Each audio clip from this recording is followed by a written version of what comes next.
अलाउद्दीन खिलजी के शासनकाल की अवधि क्या थी? अलाउद्दीन खिलजी के शासनकाल की बोलेंगे जी। अलाउद्दीन खिलजी का शासनकाल बड़ा इंपॉर्टेंट है। ये 5-6 शासक हैं दिल्ली सल्तनत और मुगलों के जिनके शासनकाल डायरेक्टली पूछे जाते हैं। सबसे ज्यादा पूछे जाते हैं तुगलक वंश के करेंगे। बोलेंगे जी बहुत सारे बच्चों का आंसर आया बी 1296 से 1316 1296 और जो उत्तर नहीं दे पाते तुक्का नहीं लगाना, कभी किसी का देख के उत्तर नहीं दे रहा। अगर ये बच्चे उत्तर दे पा रहे तो इन्होंने यहीं से सीखा है, ठीक है? आप भी सीख जाओगे, ये सिर्फ एक उम्मीद के सहारे चलते रहे। अलाउद्दीन खिलजी के शासनकाल। अलाउद्दीन खिलजी किसका? खिलजी वंश का। भैया खिलजी वंश थोड़ा जानते हैं। देखो अगर हम बात करें, मैं आपसे पूछूं दिल्ली सल्तनत पर कितने वंश हुए? सबका आंसर आना चाहिए। जो बच्चे दिल्ली सल्तनत थी, दिल्ली सल्तनत पर मतलब जिनकी राजधानी दिल्ली रही, उस पर दिल्ली सल्तनत पर कितने वंश रहे? इसके बाद राजधानी आगरा की तरफ चली गई थी मुगलों की, तो हम कहते हैं भैया GKTSL। जीके तो सरल है, जीके तो सरल। क्या बोलते हैं? पहला वंश आया था दिल्ली सल्तनत पर गुलाम वंश, ठीक है? गुलाम वंश। और दूसरा आया था खिलजी वंश, खिलजी वंश, ठीक है? और तीसरा वंश आपका आया था तुगलक वंश। क्या बोलते हैं? तुगलक वंश। चौथा वंश आया था दोस्त आपका सैयद डायनेस्टी थी। क्या था? सैयद डायनेस्टी थी। फिर आए थे आपके लोधी, फिर लोधी डायनेस्टी थी। तो ये 5 हैं, ठीक है? अब यहां से कुछ क्वेश्चन क्या पूछे जाते हैं, इन सबका आपको क्रम पता होना चाहिए। गुलाम वंश रहा 1206 से 1290 दोस्त। खिलजी रहे सबसे कम 30 साल कुल 1290 से 1320। तुगलक रहे 1320 से लेकर के आपका 1414। सैयद रहे 1414 से लेकर के 1451, या कई जगह आपको कई किताबों में 1398 लिखा मिलेगा, वो गलत डेट है, वो जस्ट तैमूर लंका का आक्रमण था। लोधी की अगर बात करें 1451 से 1526। मुझे बताओ सबसे ज्यादा लंबे समय तक दिल्ली सल्तनत पर कौन सा वंश रहा था?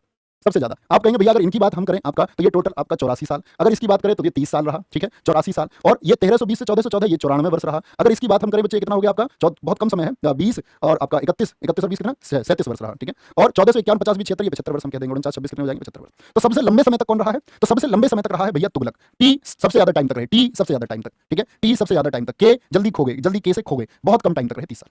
अच्छा जी, अब हम क्वेश्चन पूछ रहे हैं तो खिलजी। भैया इतनी बात तो समझ में आएगी, खिलजी 30 साल रहे 1290 से 30। तो खिलजी वंश 1290 में कौन रहा होगा? तो खिलजी वंश का जो संस्थापक है, खिलजी वंश का फाउंडर जो है, खिलजी वंश का संस्थापक है दोस्त आपका जलालुद्दीन खिलजी। क्या बोलोगे भैया जी? जलालुद्दीन खिलजी है। कौन है? जलालुद्दीन खिलजी है साहब। और जलालुद्दीन खिलजी क्या रहा आपका? 1290 से 96। इतिहास में बाकी पढ़ेंगे, ठीक है? कि कैसे इसकी हत्या इसके ही भतीजे अलाउद्दीन खिलजी, जिसका नाम है अली गुरसाप्स। क्या नाम है? अली गुरसाप्स ने कर दी थी, ठीक है? अली गुरसाप्स ने, ठीक है? जलालुद्दीन खिलजी की। तो 1296 से 1316 तक रहा अलाउद्दीन खिलजी के बारे में बच्चे।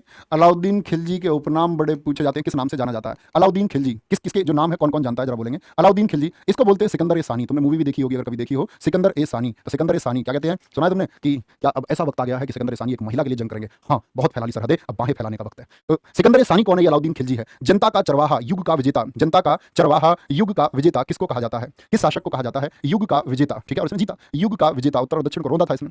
अच्छा, अलाउद्दीन खिलजी की नीतियों से सबसे ज्यादा क्वेश्चन आते हैं। इसकी जो पॉलिसी थी, इन पॉलिसी में क्या था बच्चे? इसने एक तो आपका फिक्स्ड सैलरी, नगद वेतन की व्यवस्था की इसने। नगद वेतन इसने किया। घोड़े दागे इसने, घोड़े दागने की प्रथा, क्योंकि घोड़े दागने से मतलब क्या? मार्क्स ऑन हॉर्सेस, घोड़ों को इसने दाग दिया। बोला ये जो घोड़े दागे जा चुके हैं युद्ध में काम होंगे, ऐसा नहीं 10 रुपए सवारी हल्की और भारी तुम लोग ये तांगे में बैठा के चल देते हो घोड़ों को, तो घोड़ा सवारी ढोते ढोते कमजोर हो जाता है। बोला उसको घोड़े को कमजोर मत करो, ठीक है? घोड़े दागने की प्रथा। एक बच्चे बाजार को इसने बहुत नियंत्रित किया, बाजार के रेट इसने बढ़ने नहीं दिया, अपने शासनकाल में फिक्स रखा। बाजार नियंत्रण प्रणाली इसने की। और राशन सब लोगों को इसने बराबर बिटवाया। सार्वजनिक वितरण प्रणाली इसी की है। क्या बोलोगे? सार्वजनिक वितरण प्रणाली किसकी है? तो सार्वजनिक वितरण प्रणाली भी इसी की है, ये याद रख लेना है, ठीक है? इस दिन और बात करेंगे बाकी चीजों के बारे में।